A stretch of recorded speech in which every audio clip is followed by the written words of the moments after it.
You think you are distracted because the world is too loud. Too much chaos. Too many notifications. Too many opinions. Too many people pulling at your time. That is the lie. The truth is more dangerous. The noise is not out there. The noise is inside you. It lives behind your eyes. It speaks with your voice. It mimics your fear. It sounds like reason, but it is sabotage. And it wins every time you fail to see who it really is. You are not lost in distraction. You are being manipulated by your own internal chaos. And until you name it, observe it, and sever from it, you will continue to build a life that looks busy but feels hollow. That is what this entire journey is about. Not motivation. Not tricks. Not hacks. But silence. Total, unshakable, strategic silence. A silence you command on demand. Not the kind you find in the mountains or on meditation cushions, but the kind that lives in you, even when the world goes to war. This silence is your weapon. And your enemy is not the external world. Your enemy is the noise you have normalized. Let's find it. Let's name it. Then let's destroy it. Part 1, The Invisible War. You wake up and reach for your phone. You do not think. You react. You scan updates, messages, headlines. You call this checking in.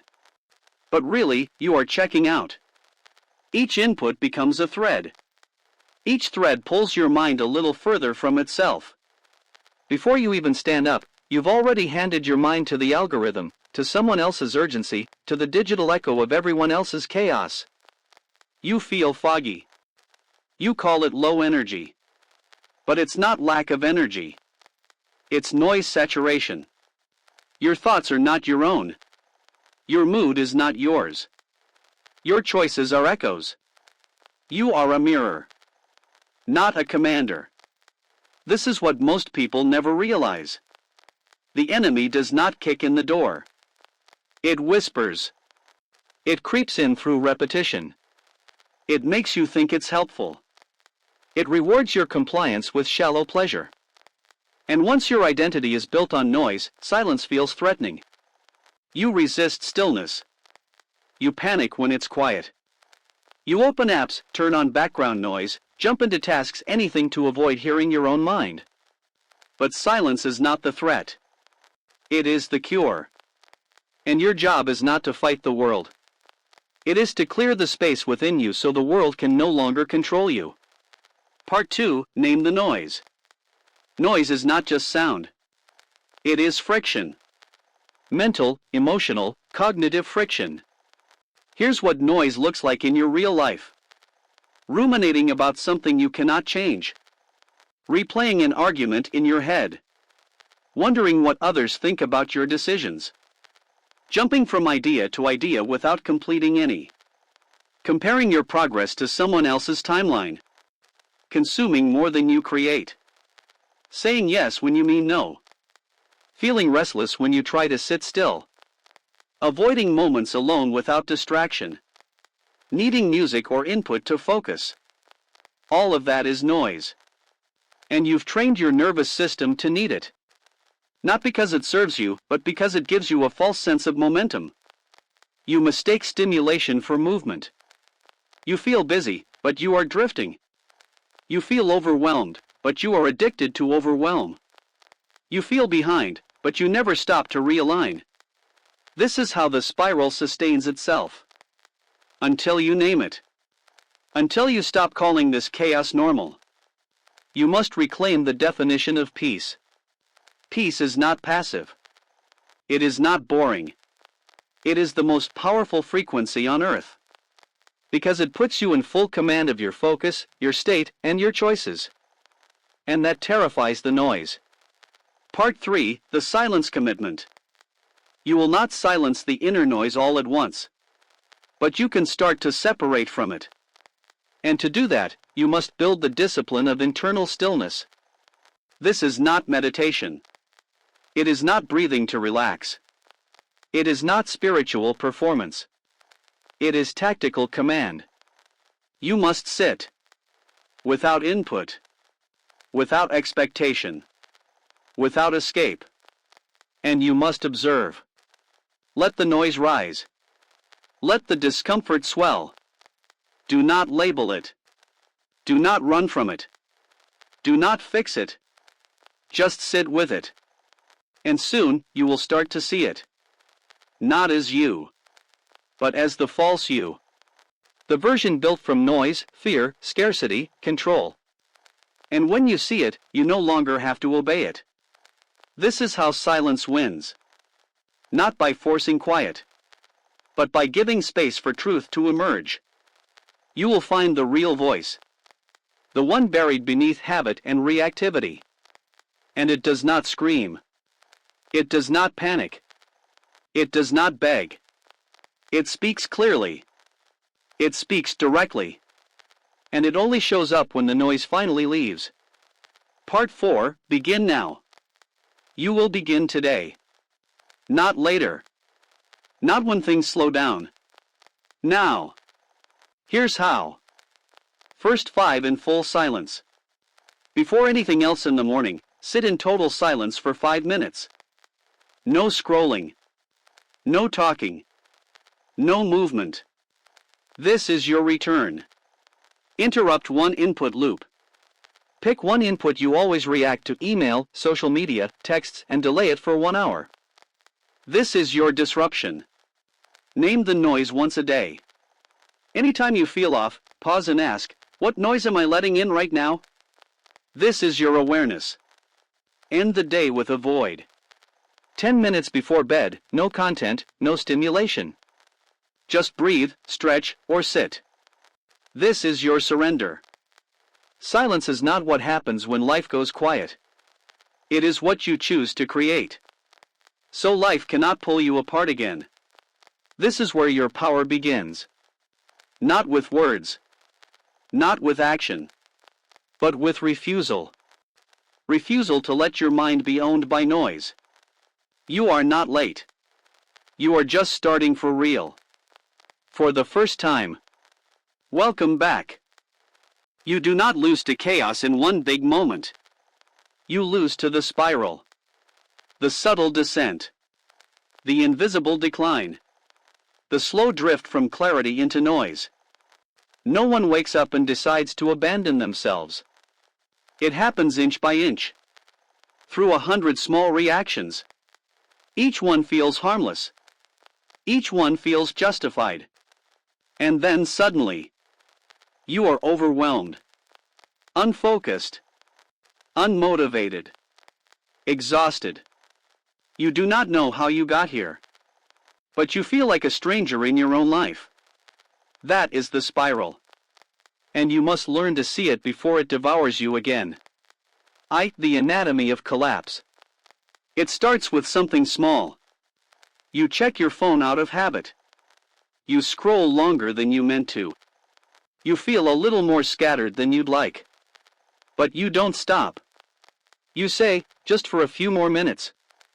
Then a notification pops up. It reminds you of a deadline. You feel a spike of stress.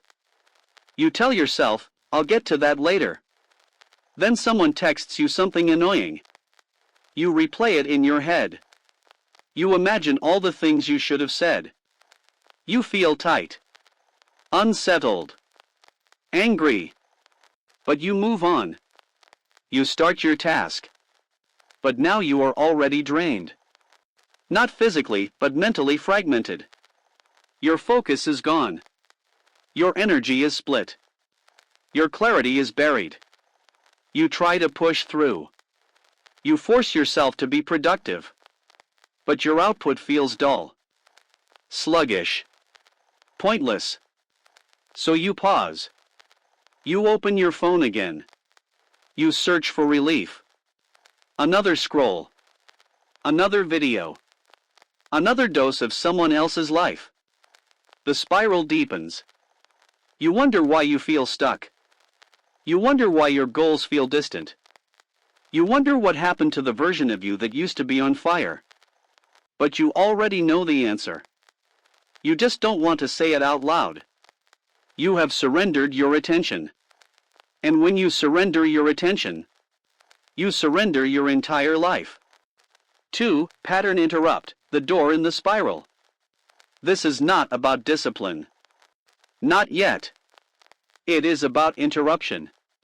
You cannot fix a spiral by waiting for it to end. You must shatter it. Deliberately. Repeatedly.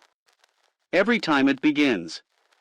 That means you must become hypersensitive to pattern cues. Those early signs you are drifting. Here's what to watch for. You keep checking your phone with no purpose. You reread the same sentence multiple times. You hear your inner voice getting sharper, meaner. You procrastinate while pretending to organize. You open a new tab instead of doing the task. You jump from one small task to another without finishing. You feel busy but haven't done anything real. You feel a low-level buzz of anxiety that won't go away. These are your red lights. Your emergency flares. Your mind is not okay. And the spiral has already begun. Interrupt it. Now. 3. The 4-second cut.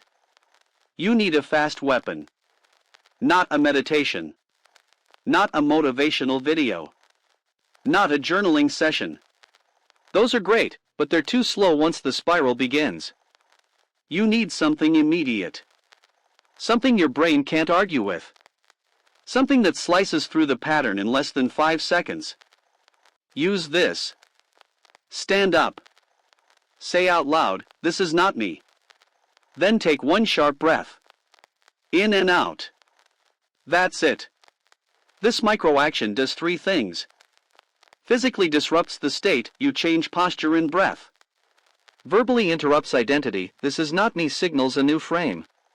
Cuts through cognitive noise, breaks the autopilot loop. It is stupidly simple. And incredibly effective. Your inner critic will mock it. Ignore that voice. Use it anyway. Especially when you don't feel like it. That's when it works best. 4. Build the interrupt ritual. Now, it's time to install this as a reflex. Because you can't rely on memory. You must build a reflex. Here's how. 1. Create a trigger object. Choose one small item that you will associate with interrupting spirals. It could be a coin, a bracelet, a keychain. Keep it near your workspace. Touch it whenever you feel the spiral starting. 2. Set a spiral alarm.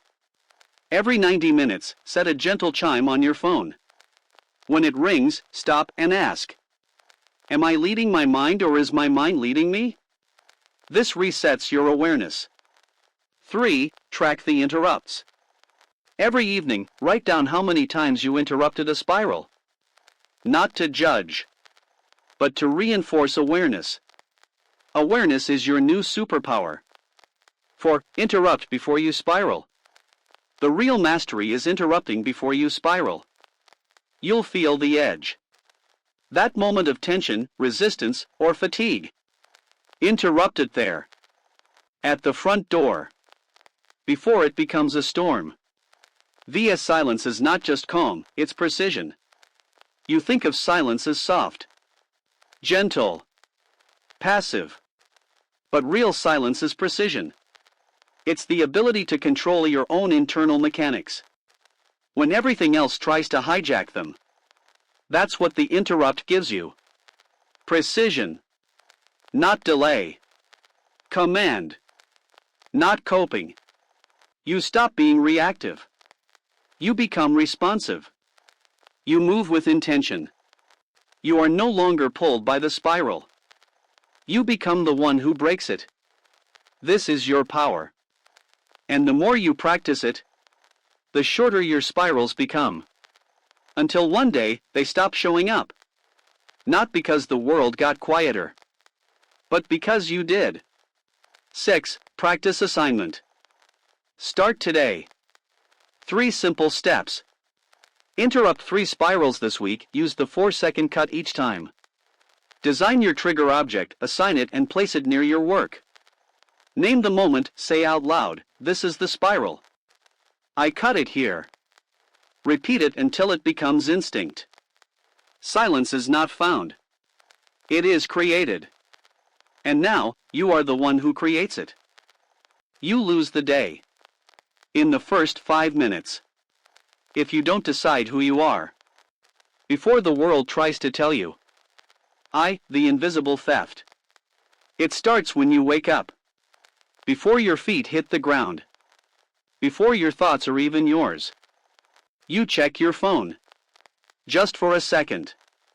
You read one message. One headline.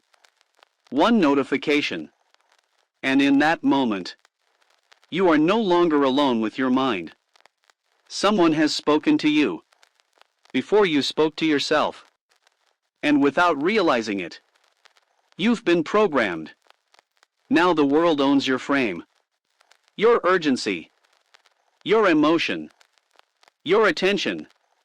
You've lost your edge. Before you even knew it was missing. Silence is not what you hear. It's what you choose not to let in. 2. Build the preload. This is the idea. You don't just wake up. You boot up. Just like a machine. Just like a system. You must be deliberate. About what loads first. Because what loads first leads everything else. And once you've loaded the wrong input, the day is no longer yours. It's already hijacked. By noise. By guilt. By speed. By a dozen voices that don't belong to you. But you can flip that. You can choose what enters first. You can decide the first sound. The first thought. The first word. The first breath. That sets the rhythm of the entire day. 3. The 4-minute morning lock-in. You don't need an hour. You don't need 50 steps. You need 4 minutes of controlled silence. That loads your own operating system. Before anything else touches it. Minute 1, physical signal. As soon as you wake up. Sit up. Place both feet on the ground. Say silently, I'm back. This is not just poetic.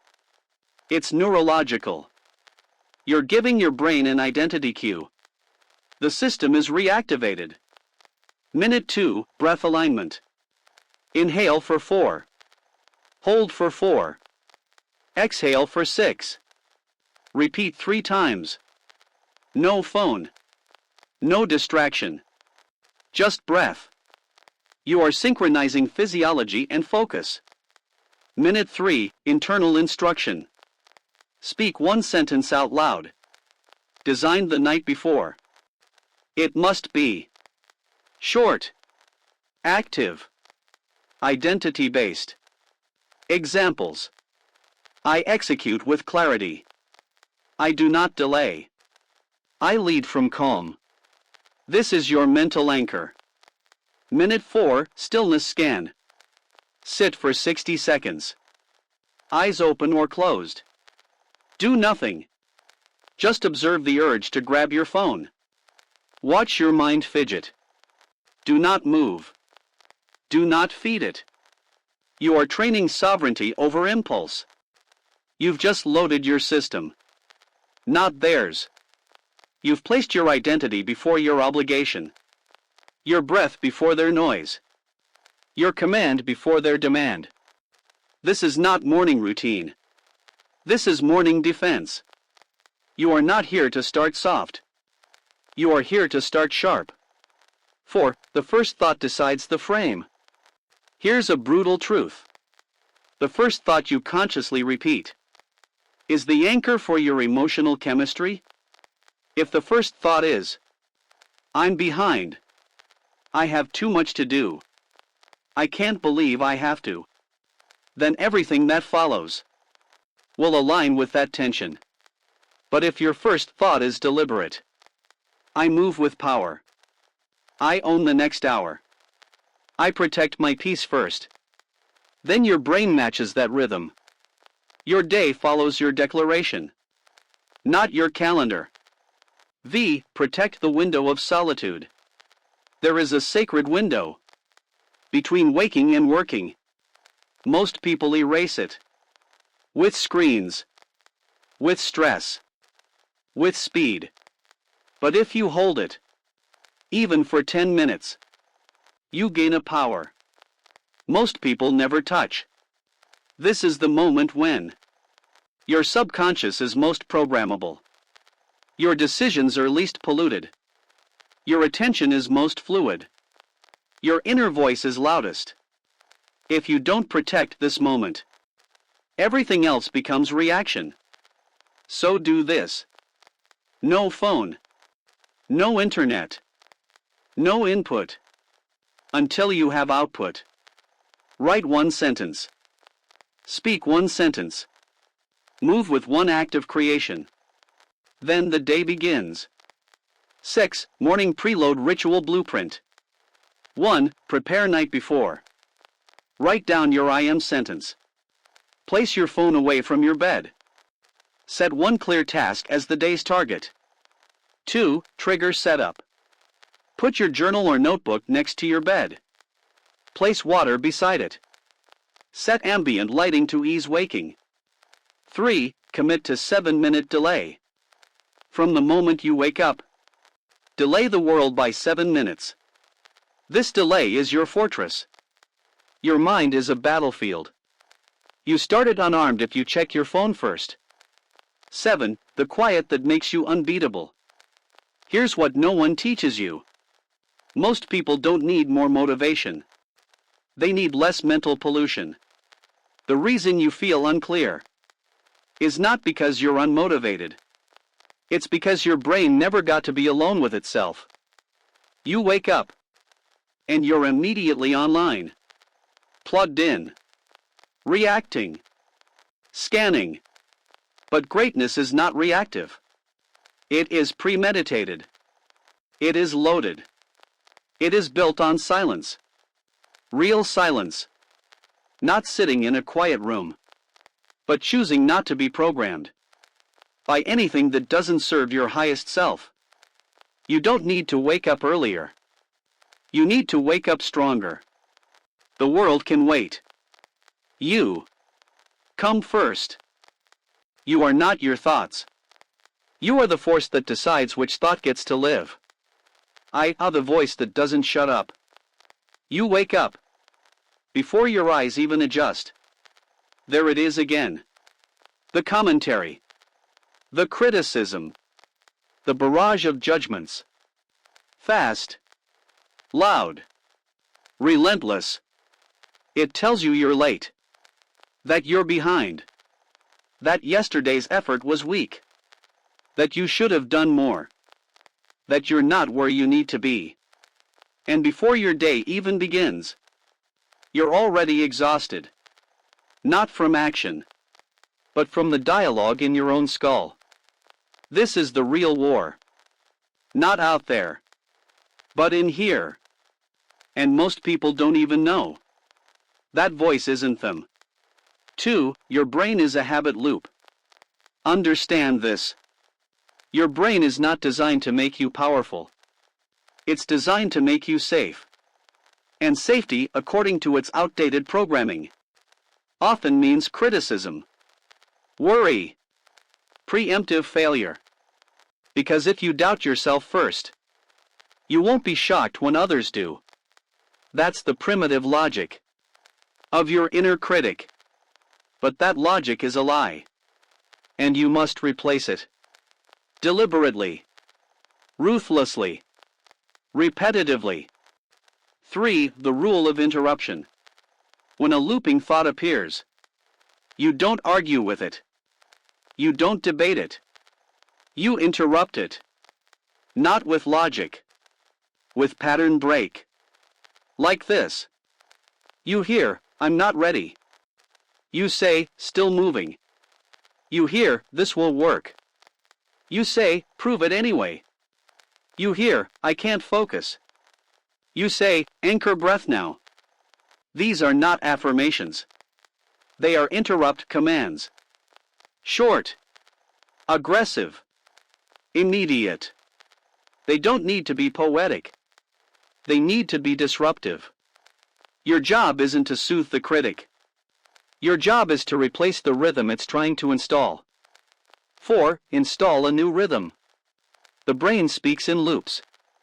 You fight it with loops. This is the formula. Identify the most common negative thought.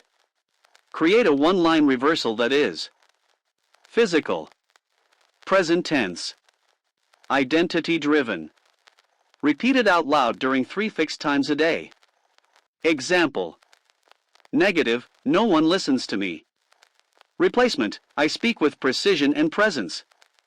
You say this in the mirror after brushing your teeth, when walking between rooms, before pressing send or start on any task. Repetition installs rhythm. Rhythm replaces reaction. Reaction becomes optional. This is programming. You are the coder. V. The thought labeling drill. Your inner critic thrives on secrecy. It grows in the shadows of unawareness. But if you name it, it shrinks. Here's how. Anytime a self-defeating thought appears, you label it in 3 words. That's a thought. That's it. Example: I'll never finish this. That's a thought. They probably don't like me. That's a thought. I can't do this. That's a thought. You say it out loud if possible, softly if not. You are not fighting the thought. You are separating from it. This is how you break fusion between identity and narrative. You stop believing everything you think. And that's the beginning of freedom. 6. The inner critic is not the enemy. Here's a dangerous mistake: trying to destroy the inner critic. Don't.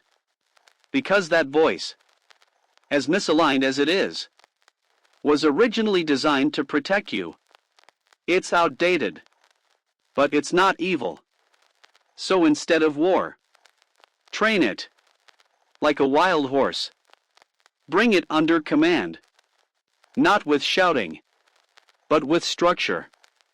You give it a job, a role, a boundary. You say, you may question my direction, but not my worth. You may assess risk, but you do not define my identity.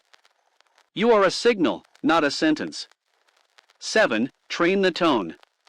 It's not just what the voice says. It's how it says it. Most people have let their inner critic adopt the tone of someone they fear, or someone they failed to impress. So you do this.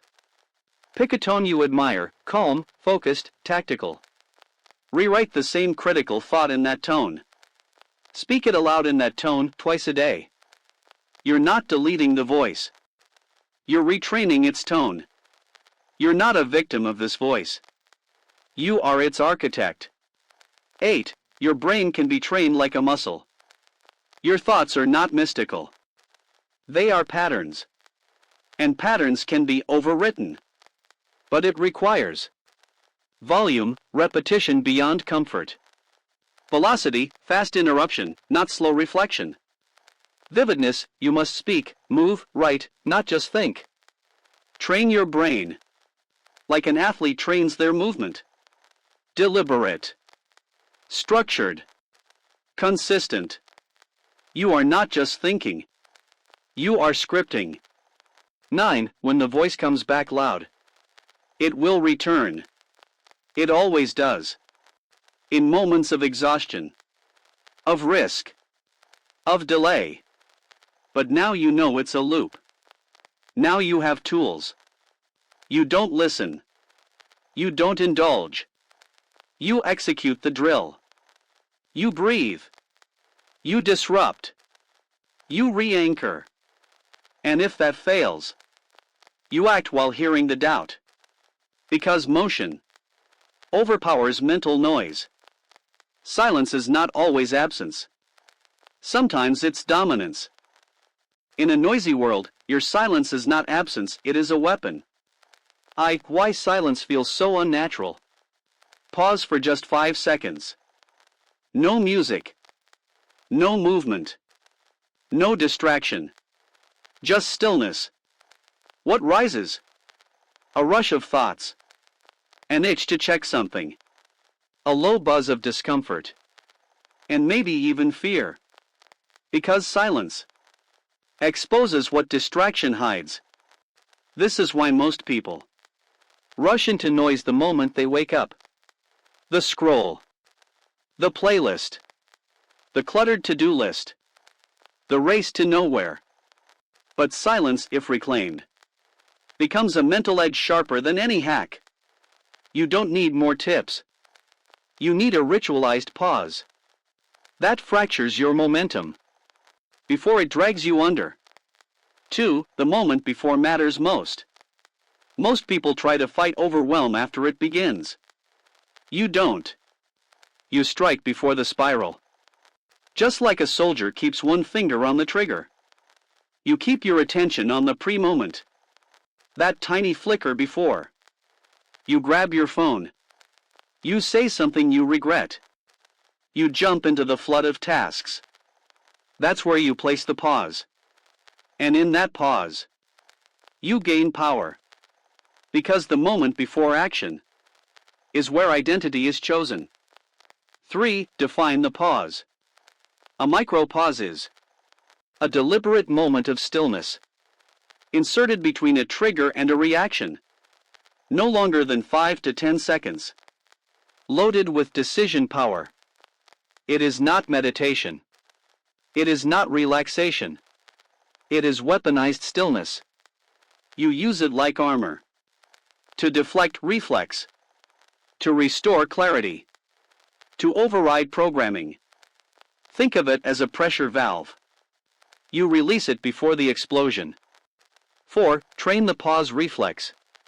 This is not passive. You don't remember to pause. You build it into muscle. Start with this drill.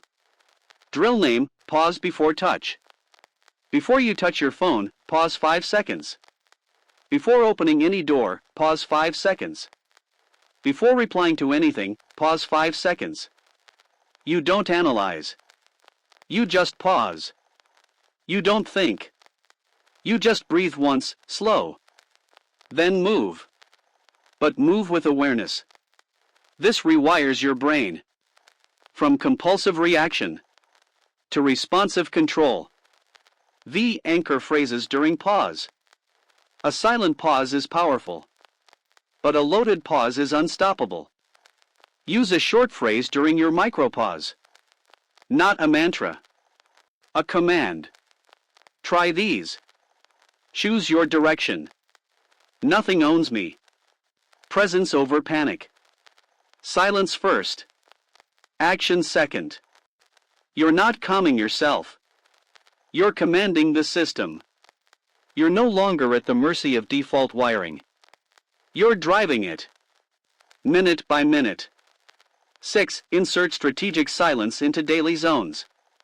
Pick 3 anchor zones in your day. Insert forced pause in each. Example. Right after waking up. Sit at the edge of your bed. No phone, no movement, 10 seconds still. Whisper one word, design. Before opening your workspace. Hand on door. One deep inhale, no motion, one anchor phrase. Then enter. Right before eating. Utensils in hand. One breath. Say present and begin. These moments program calm into chaos. And once your nervous system learns this, it becomes your default instead of distraction. 7. Replace reaction with ritual. Reaction is mindless. Ritual is mindful. You're not just stopping. You're replacing the default sequence with design. Default, trigger thought emotion reaction. You replace it with trigger pause phrase directed action. You make the system visible. Write it. Practice it. Stack it. Soon, you are no longer reacting to life. You are sculpting it. One pause at a time. 8. The compulsion to fill silence. Here's what you'll feel.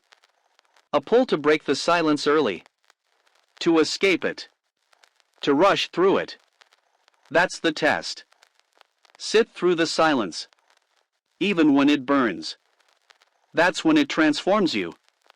Because anyone can be focused when things are calm. But mastery comes when you remain calm. Before the storm. Within the storm. After the storm. Silence isn't comfort. It is resilience. 9. The mental reboot button. Here's your real tool. Every hour. On the hour. You take a micro silence. Close your eyes. One deep inhale. Anchor phrase. Open your eyes. One focused movement. You don't skip this. You don't delay it. You treat it like armor polish. Because every silent reset reinforces the identity of someone in command. Someone unshaken. Someone who can create even when the world is spinning. X silence as a brand. Here's something no one tells you. The quietest person in the room often holds the most power. Not because they say less, but because they speak with calibrated timing. They wait. They scan. They listen. They act without noise. And people feel it. You want to be the one who moves with command. Not noise. Silence is not weakness. It is compressed intent. 11. Build the pause into identity. You are no longer someone who reacts instantly. You are someone who designs space. You are not the person who flinches. You are the one who breathes. You are not the one who rushes. You are the one who waits, then strikes. And this identity is built one micro pause at a time. When you pause, you rewrite the code. You build self-trust. You expand internal space. And from that space, you direct the world. 12. Summary, the ritual of pause. Let this be your practice today. Before each action, insert one pause. During the pause, anchor one phrase. After the pause, move with clarity. You don't need 100 techniques. You need space between moments. Because inside that space, you find your center. And from that center, you execute with force. Silence isn't what happens when noise ends. It's what happens when you choose it. The noise outside becomes the noise inside. You breathe what you see. Walk into a room that's chaotic. Loose wires. Open tabs. Old receipts. Half-done tasks. And feel it. Even if no one speaks. Even if no music plays. Even if it's quiet. You still feel loud inside. Why? Because your environment is a mirror. It speaks without words. It suggests motion. It triggers associations. Clutter equals unfinished loops. And unfinished loops keep your mind spinning. Even when your mouth is closed. 2. Environmental static. Static is not just auditory. It's visual, spatial, and sensory. It's the buzzing monitor. The pile of unchecked notes. The closet you never open. The corner filled with regret. Every item around you says something. This is undone. This is unfiled. This is a memory you haven't faced. This is you avoiding. And when your environment holds too much noise, you never reach stillness. Because silence cannot exist where everything screams. 3. The illusion of functionality. You may believe you work well in chaos. That you've learned to block it out. But here's the truth. You are burning mental energy at every glance.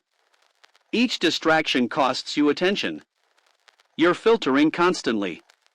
Even if you don't notice it. The clutter doesn't just take space. It takes space from you. And you pay for it. With your ability to focus, to breathe, to reset. 4. You cannot silence a loud room with willpower alone. The inner critic thrives in noise. Because distraction prevents confrontation. When your desk is loud, you never hear what your mind is whispering. Because your brain is already in fight mode. It's trying to navigate chaos. It has no room for growth. So your first act of quiet is not inside your head. It's in the field of view. V. Build your silence zone. Pick one zone. Not the whole house. Not your entire workspace. Just one zone. And declare it, my silence zone. Requirements. Clean surface. No clutter in peripheral vision.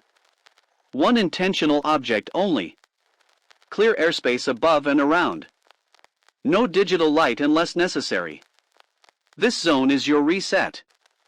Your neutral ground. Your sanctuary. And once established, your mind learns to enter a different state. Each time you're there. It's Pavlovian. It's training. It's command. 6. Ritualize environmental reset. Every day. At the same time. Reset the zone. Don't clean aimlessly. Reset intentionally. 3-minute ritual. Wiped surface. Remove all unrelated objects. Place only one, a pen, a candle, a phrase. Inhale once. Step back and feel the clarity. This ritual is not about neatness. It's about owning space. About programming an external signal to create internal alignment. 7. Sensory silence.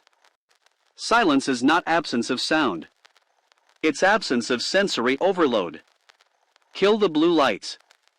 Dim unnecessary screens. Mute unused devices. Use warm, indirect lighting. Burn scent anchors, sandalwood, pine, cedar. The idea is this.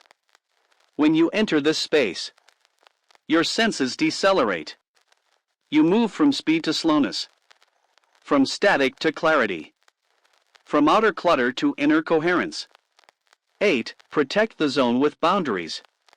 No distractions enter. No phone buzzes. No food crumbs. No multitasking. If you break the rule, you re-establish the ritual.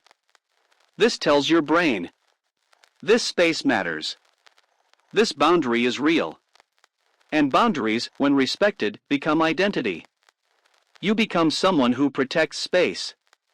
Therefore you become someone who protects peace. 9. Audit your environment for loops. Every item around you either closes a loop or opens one. Scan now. Look left. Look right. Ask, is this complete?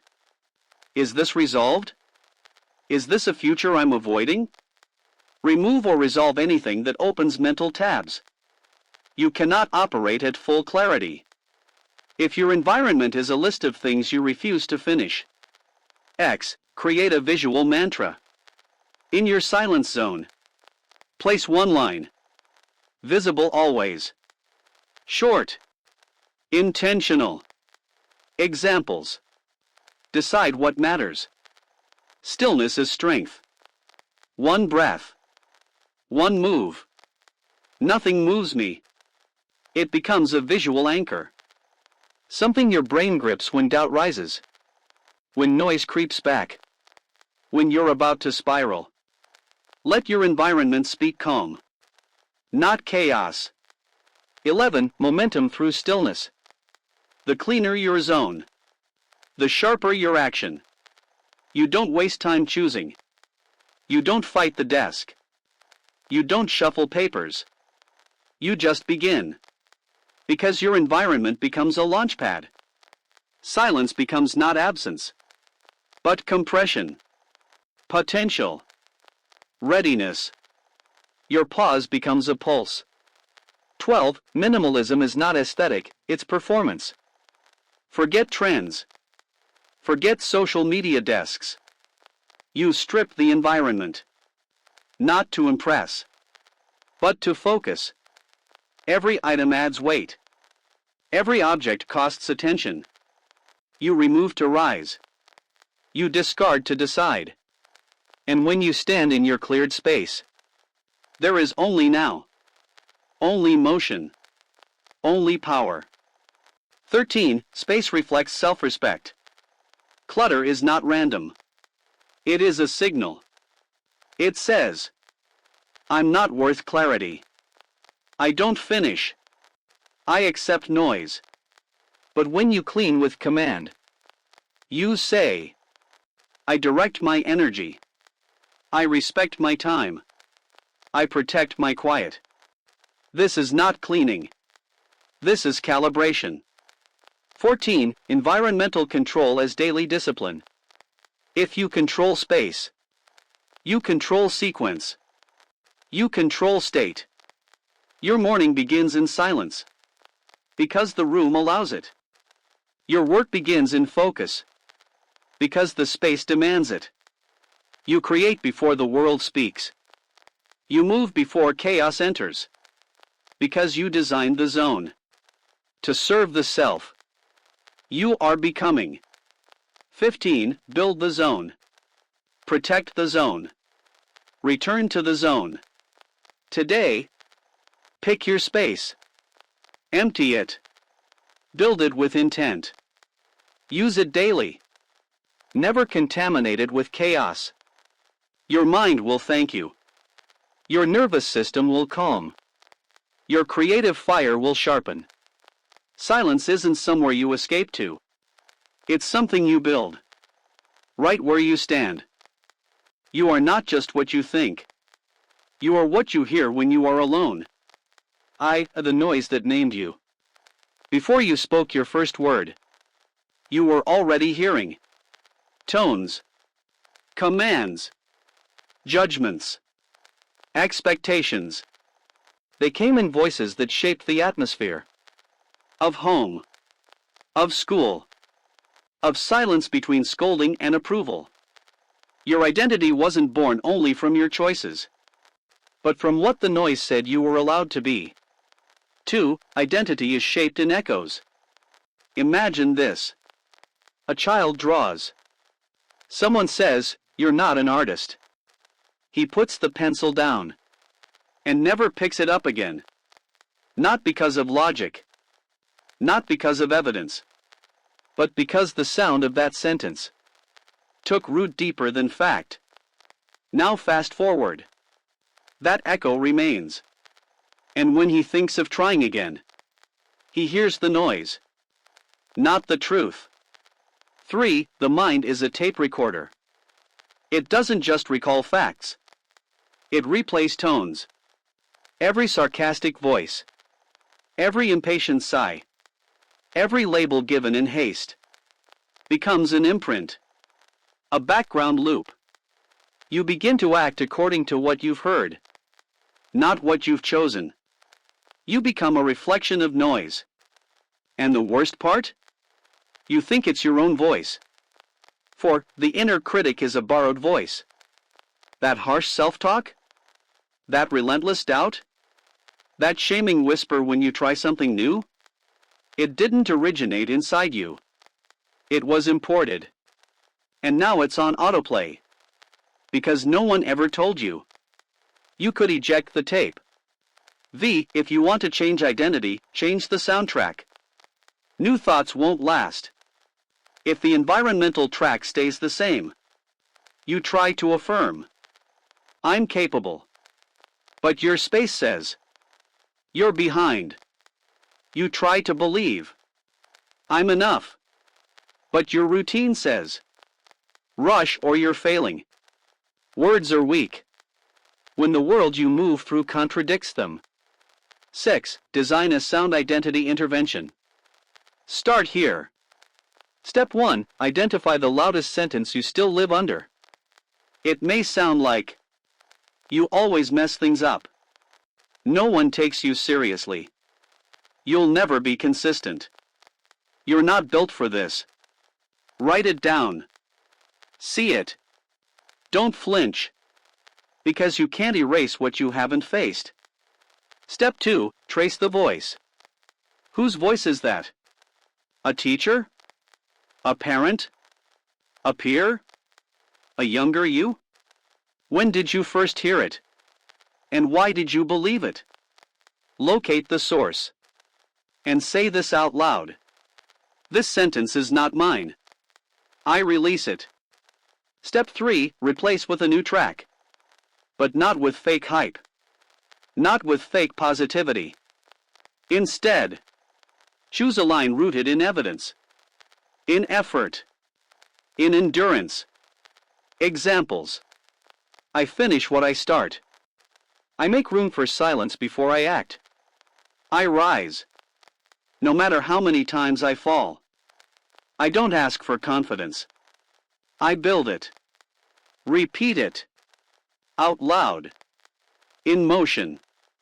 Until it sticks. 7. The role of ritual in identity reset. You don't just think new thoughts.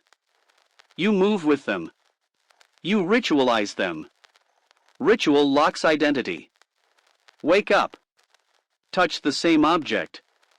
Repeat the same phrase. Make the same action. Feel the shift. This is not obsession.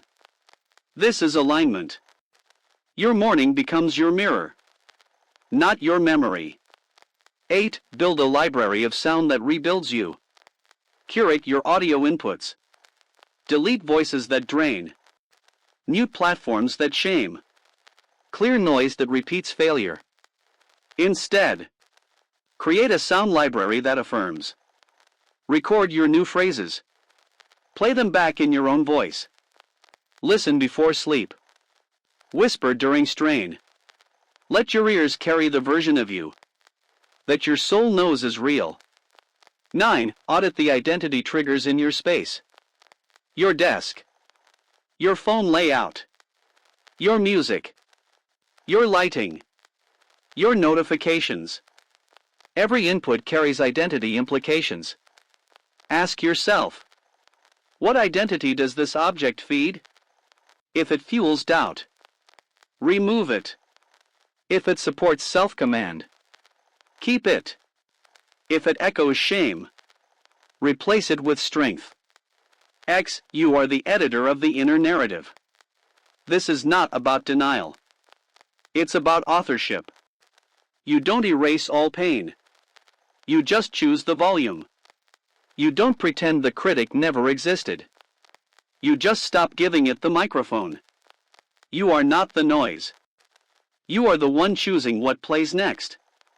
11. Build identity from silence, not reaction. Noise reacts. Silence reflects.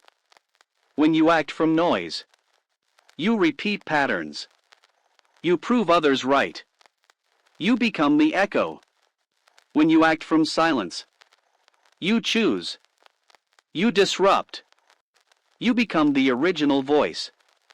Silence is not absence. It's authorship. 12. Reconstruct identity through movement. Identity is not a feeling. It's a function.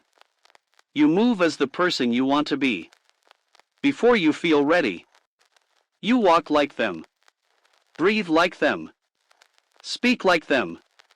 And slowly, your nervous system adapts. The noise fades. The critic quiets. And your footsteps become the new signal. 13. Let go of the old noise with ceremony. Make it final. Burn the sentence. Trash the object. Delete the file. Close the loop. And say, that story ends now. A new one begins. Anchor this shift. With a time. A place. A movement. Ceremony gives power to decisions. And this one matters. 14. Feed the voice you want to grow. Silence the critic by starving it. It survives only with your attention. Every time you ignore it, it loses weight. Every time you speak against it, it loses grip. Every time you move in the opposite direction, it loses its place. Feed the voice that affirms, that creates, that guides. Make it louder, until it's the only one left. 15. You are not the noise. You are the one who chose quiet. End this chapter with one decision. Whose voice gets airtime? If it's not yours. If it's not who you are becoming. If it does not call you forward. Mute it.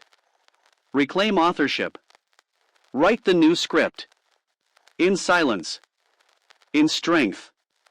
In self-command. This is the real you. The one you hear when the noise is gone. You don't need a breakthrough. You need a repeatable motion that doesn't quit on you when you're tired. The illusion of big moves. You think you're stuck because you haven't made some big change. A new job. A new strategy. A bold decision. You're waiting for a thunderclap moment. That flips the switch. That erases the doubt. That launches you into clarity. But here's the truth. The people who look like they've changed overnight were stacking wins you never saw. While you were waiting for a sign, they were earning the momentum you now envy. 2. The real leverage lies in micro wins. Success doesn't come from intensity. It comes from consistency of intention. Micro wins are the invisible bricks that build the foundation for explosive results. But you ignore them. Why? Because they're quiet. Because they don't post well. Because no one claps for brushing your teeth. Or writing 100 words. Or choosing to breathe instead of scroll. But these are the exact decisions that separate the amateur from the architect. 3. How you dismiss micro wins without realizing it. You say things like, it's not worth it unless I do it all. If I can't do it perfectly, I won't start. 10 minutes won't make a difference. That mindset kills growth. Because it assumes momentum is something you have, when really, it's something you build. 4. Momentum is stacked, not found. Let's get tactical. Imagine this scenario. You wake up at 6:58. And instead of checking your phone, you sit up straight. Feet on the floor. Hands on your knees. You close your eyes. And breathe 5 times with full presence. That's a micro win. Then you walk to the sink. Brush your teeth with awareness. No rushing. Just motion and rhythm. Another win. You journal one line. What matters most today? Win again. By 7:05. You've stacked 3 wins. And no one knows. But your nervous system does. Your mind does. Your identity does. The physics of motion, why this works. In physics, objects at rest stay at rest. Objects in motion stay in motion. Unless acted upon by another force. Your day is the same. If you start from 0, your brain has to overcome inertia. But if you stack micro wins, you create kinetic momentum. That carries into larger decisions. You don't need to conquer the mountain. You need to get your foot off the brake. 6. Ritualize the first 3 wins of the day. This is your new identity primer. Win 1, physical anchoring. Do something that gets you back in your body. Stretch. Splash cold water. Hold a plank for 30 seconds. Touch something real. Win 2, mental reset. Write 1 sentence. What do I want to create today? Or, what do I want to leave behind today? Win 3, energy flow. Drink water. Open a window. Play music that makes you breathe deeper. These are small, but they shape the lens through which you enter the world. And that lens? It decides your next 1,000 actions. 7. The identity of a finisher is built in micro wins. You think discipline is about denying pleasure. But true discipline is about rewarding identity. Each time you show up for 5 minutes, you are proving to yourself, I am the kind of person who follows through. That sentence, lived repeatedly, is the most powerful script you will ever internalize. 8. Repetition beats inspiration. Forget motivation. Forget mood. Forget waiting to feel ready. Make the motion so small. You can do it on your worst day. Because your worst day is where your real identity is exposed. And if on that day, you can still make your bed, still write a sentence, still drink a glass of water, still close your eyes for 10 seconds and breathe with power, then you are dangerous. Because you are no longer a slave to the weather inside you. 9. Compound the micro into a mental flywheel. Every time you do something small and repeat it, you build trust. Trust becomes confidence. Confidence becomes rhythm. Rhythm becomes automatic. Now you're not thinking about showing up. You just show up. Because it's part of how you move through the world. This is the flywheel effect. And it begins with a single win. X. Measure progress in motion, not in perfection. Start counting what counts, not what performs. Did you move forward today? Did you avoid a trap you usually fall into? Did you take a breath before reacting? These are wins. They don't trend, but they transform. 11. Make a daily win tracker. Create a box. 3 lines. Each night, write down, what win did I stack today? What kept the momentum alive? What did I do even though I didn't feel like it? That's your mirror. That's your fuel. Forget what the world thinks. That tracker becomes your personal proof. 12. Don't upgrade the goal. Upgrade the repetition. When you're stuck, don't ask for a bigger goal. Ask for a better motion. You don't need new ambition. You need better automation. The gym session isn't too hard. The morning isn't too early. The dream isn't too big. Your habit structure just doesn't respect the compound power of tiny wins. 13. The brain listens to consistency more than excitement. Want to change your mindset? Show it what you do over and over. Not just what you think. Repetition rewires neurons. Not intensity. Not breakthrough. Not hype. Show your brain who you are. 1 micro win at a time. 14. Use a 2-minute action to reset any slump. When you feel off, use the 2-minute win method. Clean a surface. Stand up and breathe. Speak a power phrase out loud. Send one message you've been avoiding. Walk to another room with intent. The point isn't the action. It's the ownership behind it. This is how you pull yourself back. From spiral to stability. From stuck to sparked. 15. The day belongs to the one who owns the small moments. You don't win the day at the peak. You win it in the transitions. In the invisible spaces between tasks. Where no one's watching. That's where micro wins live. Stack them. Repeat them. Honor them. And one day, you'll look up and realize you became unstoppable. Without waiting to feel ready. Without waiting for applause. Just win. Once. Twice. Then again. Until the motion becomes who you are. You live inside an endless radio station. The dial is your mind. Every second, voices stream in. Some are whispers from memory. Some are echoes from fear. Some are sparks from hope. And most of the time, you do not even realize who is holding the microphone. You just react. You just obey. The inner critic takes the loudest seat in the room and you let it. It repeats the same script again and again. You are not ready. You might fail. You should wait. You should hide. You should stay small. The volume turns high. And without noticing, you live in its rhythm, like music you never chose but could never escape. This chapter is about cutting the cord. Not with force. Not with rage. But with control. Control begins not by fighting the critic, but by adjusting the dial. You have the power to choose what plays in your inner theater. You do not need to silence every thought at once.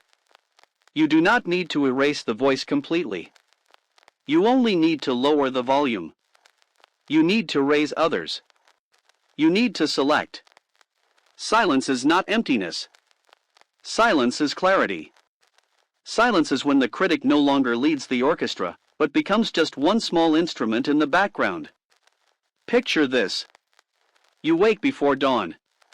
The room is still. The outside world is silent. But inside your skull, a storm has already begun. The critic speaks before your feet touch the floor. It says you are too tired. It says the day will crush you. It says yesterday proves you cannot change. Now imagine instead that you catch the voice. You do not obey. You pause.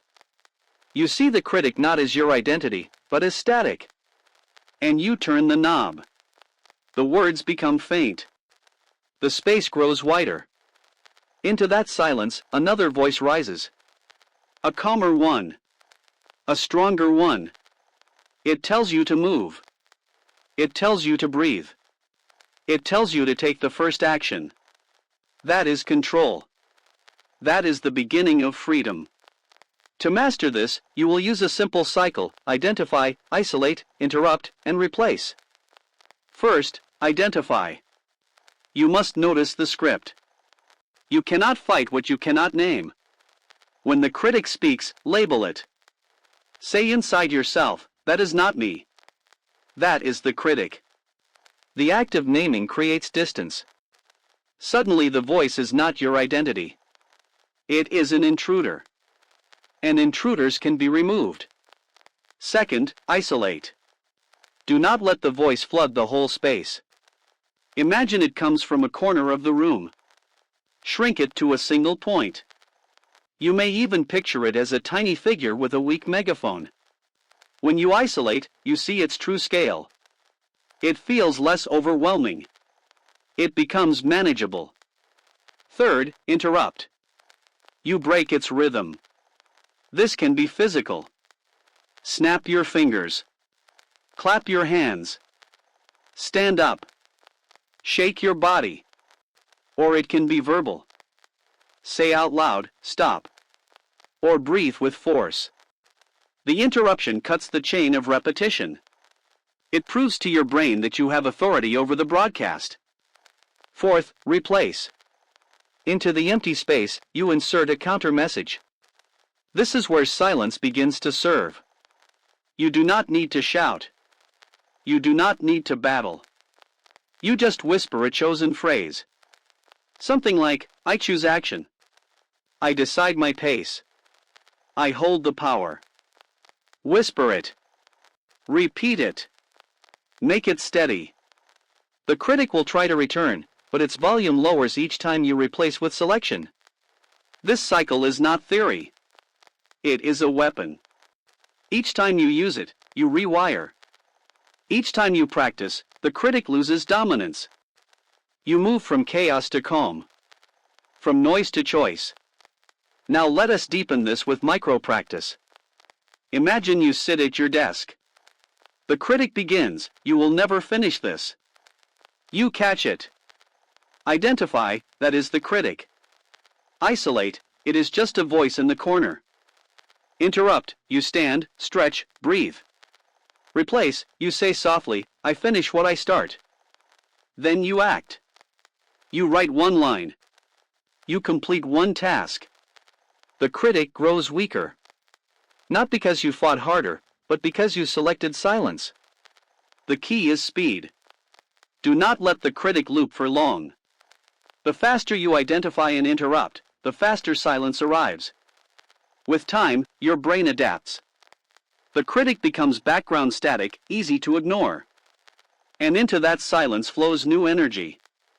You begin to hear something else. Creativity. Focus. Drive. Silence is not passive. Silence is not surrender. Silence is the space where your best self steps forward. When the critic quiets, you see more. You decide clearer. You act stronger. You do not waste hours in battle with yourself. You win the war by lowering the noise. Here is the formula for daily training. Morning reset. The first thought of the day often belongs to the critic. As soon as you notice it, perform the 4 steps. Train your brain that morning belongs to you, not the critic. Micro catches. Throughout the day, set reminders. Each time your phone buzzes, ask, what is the loudest voice in me now? If it is the critic, run the cycle. Night reflection. Before sleep, write down one moment you silenced the critic. Record the effect. This reflection strengthens the pattern for tomorrow. You are programming silence into your nervous system. You are training your mind to obey your choice, not the automatic critic. With practice, you no longer need effort. It becomes automatic. The critic speaks, and instantly the volume lowers. You do not even need to try. That is mastery. Remember, silence begins with selection. You do not need to kill the critic. You only need to choose which voice leads. The critic can exist, but it does not deserve the stage. You decide who holds the microphone. You decide what plays inside your head. And when you decide silence, you create space for your true self to move without resistance. So the question is, will you continue to let the critic shout over your life? Or will you take the dial and lower the noise? The choice is always yours. Take it now. Imagine standing on the edge of a mountain at dawn. The sky is heavy with mist. The valley below is quiet, almost asleep. You wait for the sun to rise. At first, there is nothing but shadows. Then a single line of light cuts across the horizon. And in that moment, the world feels different. This is the image of what happens inside you when the critic finally falls silent. For years, the critic was the storm. It was thunder in your head, lightning in your chest, rain flooding every attempt. You tried to speak, and the critic shouted louder. You tried to act, and the critic dragged chains around your feet. You lived in the storm so long that you forgot what clear skies look like. But silence comes. And when it comes, it is not empty. It is not passive.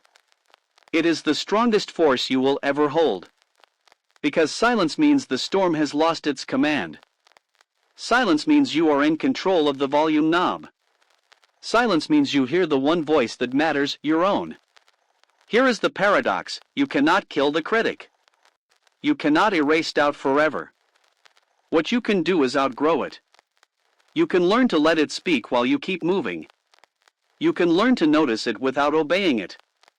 You can let the storm rage outside while you stay dry inside. That is silence. That is power. Now let us go deeper into the mechanics. The critic has 3 weapons: repetition, urgency, and shame. It repeats the same doubts until they feel true. It creates urgency, telling you that if you do not stop now, disaster will strike. It fuels shame, reminding you of every past failure, magnifying them into eternal verdicts. These are the weapons. And you have 3 counters: awareness, delay, and reframing. Awareness is noticing the pattern. You say, this is repetition. This is not truth. You catch the loop before it hardens. Delay is slowing down the urgency. You say, I will decide after 1 breath. After 1 minute. That pause cracks the illusion of urgency. Reframing is turning shame into data. You say that failure is feedback. That pain is information. It is not a curse. It is a compass. With these counters, the critic loses strength.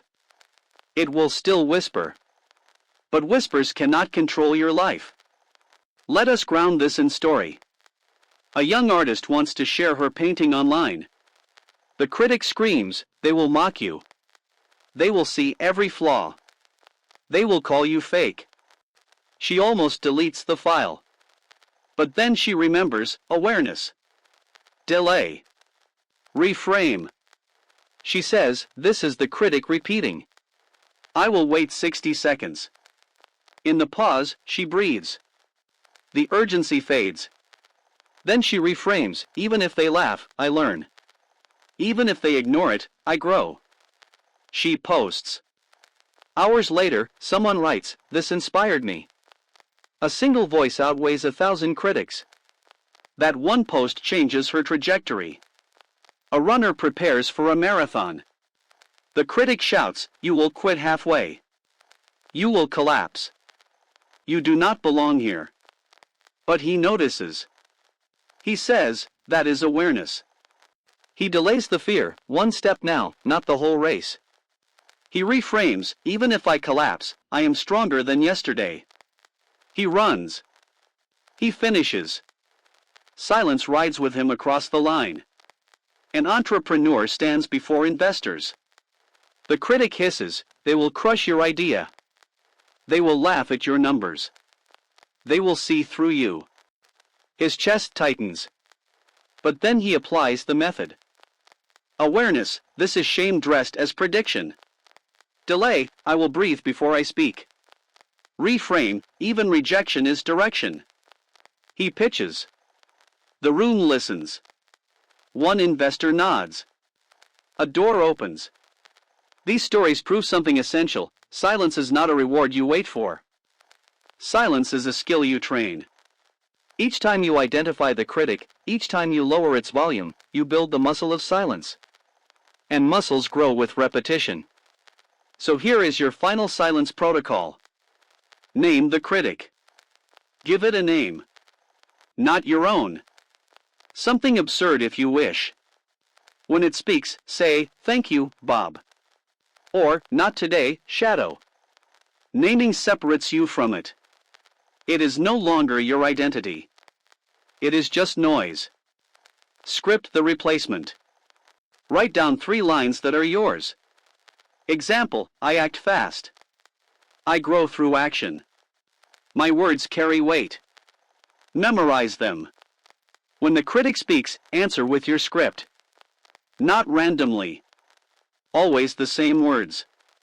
Repetition is the critic's weapon. Repetition can be yours too. Anchor with motion.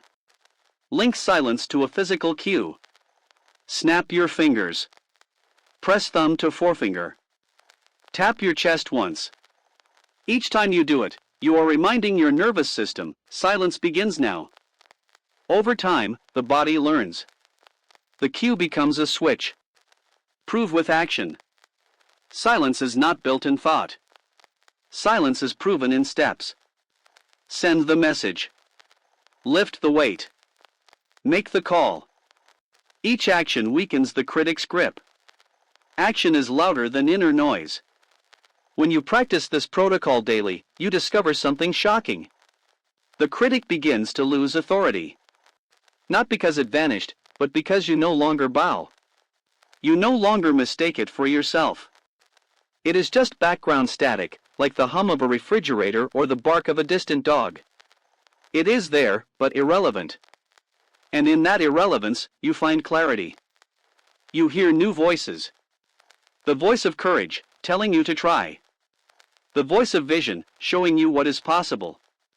The voice of discipline, guiding you to repeat. These are not inventions. They were always there. You just could not hear them over the critic's volume. Silence reveals them. This is why Napoleon Hill wrote, whatever the mind can conceive and believe, it can achieve. You cannot conceive if the critic drowns you. You cannot believe if the critic mocks you. And you cannot achieve if the critic chains you. But with silence, conception returns. Belief grows. Achievement follows. Now ask yourself, who will you become when the critic no longer commands your every step? Imagine 1 year of lowering its volume. 1 year of catching its lies, shrinking them, replacing them, moving anyway. You would not just be productive. You would be unstoppable. So here is your challenge. For the next 30 days, run the protocol. Name the critic. Script your replacement. Anchor with motion. Prove with action. Do this every single day. No excuses. No delay. If you fail one day, restart the next. Silence is not perfection. Silence is persistence. At the end of 30 days, look back. You will see that the critic still whispers. But its whispers no longer define you. They no longer decide for you. And in that gap, in that silence, you will have built something stronger than motivation. You will have built self-command. That is the real victory. That is the final switch. Silence your critic, and you unlock power. Silence your critic, and you unlock freedom. Silence your critic, and you unlock the unstoppable force of who you were always meant to be. Do not wait. Begin today. Lower the volume. Step into silence. And in that silence, live.